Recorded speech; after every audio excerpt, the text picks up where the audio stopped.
the cool thing about like the reformer Pilates, CrossFit, running, jiu-jitsu is that it shows like even though you may have all this muscle from your bodybuilding training, it doesn't do anything. No. Like even if you have all this muscle because you were powerlifting, and I'm not saying that the muscle, it's good for your health to have muscle and over time in terms of longevity. But when you go do something that you're forced to really perform, get your heart rate up, you're useless. And it could either be feeling that level of uselessness could either crush you like it does to many, or it could be like, I want to get good at this. Yes. You know? Yeah. And I'm almost curious, as you've gotten better at CrossFit, have you noticed anything from your bodybuilding background? Like Mark, you mentioned that there are aspects of your strength training that now you bring into running. You're like, I can see some places where these runners have holes where you're like, I can make you a better runner if you just did this. Is there anything you notice in CrossFit where you're like, damn, they might be able to do this better if they did more of this? Oh, for sure. What are some of I those think things? if average CrossFitters did more bodybuilding, they would be so much better. So the athletes already do that, but the athletes sometimes don't share that because it's not sexy, right? You mean the high level athletes? Yes, Okay. they don't share the bodybuilding side, and they call it accessory work, which is ironic. They call bodybuilding accessory work. I remember, I'll never forget it. There was a CrossFit event, and CrossFitters are so cute. With their little back squats and stuff. Back squats. No, so they was a CrossFit competition, and some real top athletes around the Europe came, and I remember being in the box, and everybody was throwing weights around. There was this guy who was really good. I had no idea who he was, but he was in the corner and he was doing some bodybuilding. He was doing some chest press, some dumbbell rows, and I noticed that because I pay attention.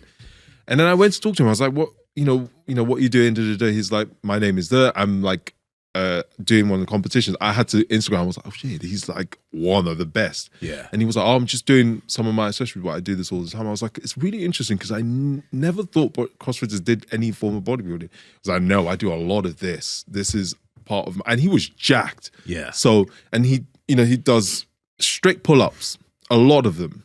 He does bench. Sometimes he's like, sometimes I go to a bodybuilding gym, to use the machines.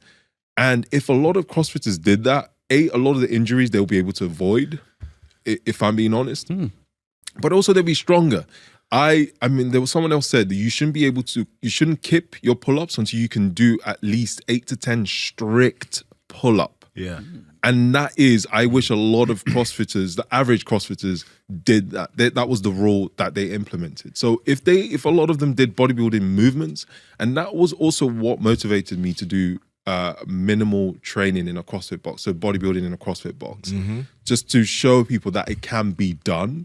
And I feel like I wish some of the classes, which they are starting to, because I started to see a lot of bench pressing in CrossFit classes, I wish they had more single arm movements. You see a lot of Olympic weightlifters do a lot of unilateral, you see them, they do a lot of single arm rows. They do a lot of, actually now a lot of them do lat pull downs, a lot of pull-ups, things like GHDs, but reverse extensions, things like that to strengthen your lower back. So I feel, unfortunately, a class isn't enough time period to improve on because they want to do the fundamentals and then get onto the conditioning. Yeah. So I wish that was something that a lot of CrossFitters did more of. Yeah, seeing some of them work out is really inspiring. I remember seeing Power Project family, your normal shoes are making you weak. This is why you partner with Vivo Barefoot Shoes, because they have a wide toe box, they're flat, and they're flexible. So with every single step you're taking, if you're taking a 10-minute walk outside, or when you're working out in the gym, your feet are able to do what they're supposed to do in this shoe. They have tons of options for hiking, running, training in the gym, chilling and relaxing, casual shoes for if you're out on a date. You need to check them out. And Andrew, how can they get it? Yes, that's over at vivobarefoot.com/powerproject, and you guys will receive 15% off your order automatically.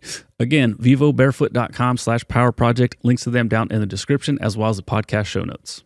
Yeah, seeing some of them work out is really inspiring. I remember seeing Rich Fromm. It was actually pretty amazing. I don't think I had any business being in this room, but I was at Rogue Fitness. It was around the time of the Arnold, and it was like every CrossFit Games champion was in there. Yeah. It was kind of like, holy fuck, like what did I like I said, I should probably not have been in there. I just asked the security guy. I was like, I've been in here before. Is it cool if I go in there and work out? I go in there and there's nobody in there. And then 10 minutes later, all these CrossFit people show up and they have these workouts where they're training for the online, the Open. Open, yes. The Open. And Matt Fraser's in there and Rich Froning and so on. And I watch Rich Froning, you know, ask him how he's doing.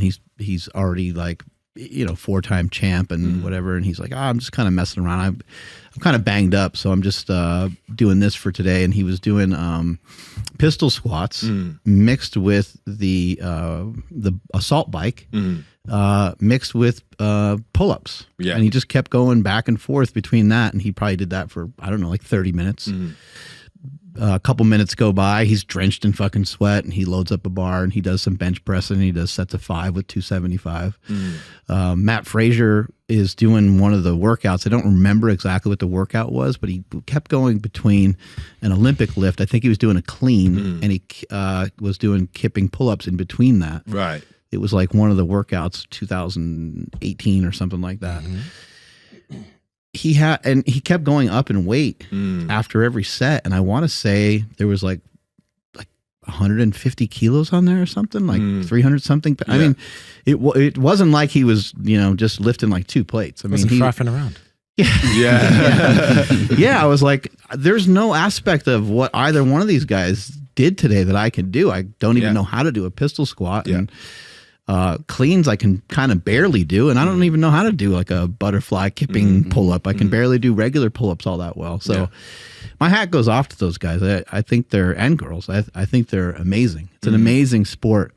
What I find really interesting about it is that there's a major like cross-section between training the central nervous system and training the muscular system. And they just kind of took that and they just said, fuck it. And they put in a blender and just fucking grinded it all up, which is rare, which is why I think if I show you some stuff with running, we can kind of stay on the side where we're not overtaxing the nervous system, where it's kind of just muscular.